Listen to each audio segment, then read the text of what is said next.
A marriage that changed when money finally spoke. When Mark and I got married 6 years ago, we signed a prenup at the tiny dining table in his condo. He'd printed it himself at work, slid it across to me, and tapped the highlighted parts with a pen like a teacher explaining a pop quiz. Separate finances. No shared accounts except household bills. Whatever each of us earned stayed ours. At the time, it felt fair, at least on paper. I was a junior paralegal, barely clearing enough to cover rent, and my mountain of law school debt. Mark was already doing well in medical sales, talking about bonuses and cars like it was normal dinner conversation. He said the prenup was just being smart. I nodded and signed, because arguing felt pointless and, honestly, I didn't have anything to protect. Life settled into a routine. We split the mortgage and utilities down the middle.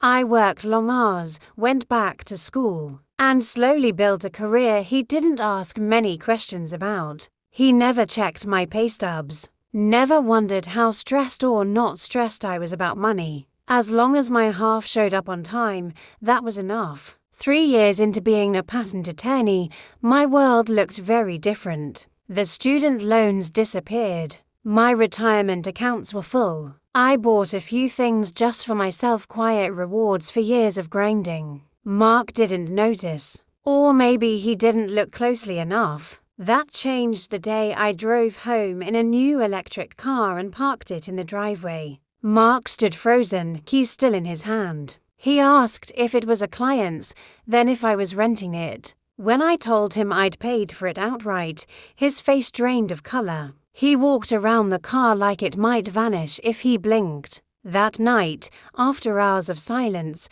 he finally asked how much I made. When I told him, he laughed once sharp and disbelieving, then went quiet again. I could almost hear the numbers clicking in his head. Later, he came back with his laptop and a softened voice, talking about us and planning better, and maybe revisiting old agreements. That's when I laughed. Next part on my playlist.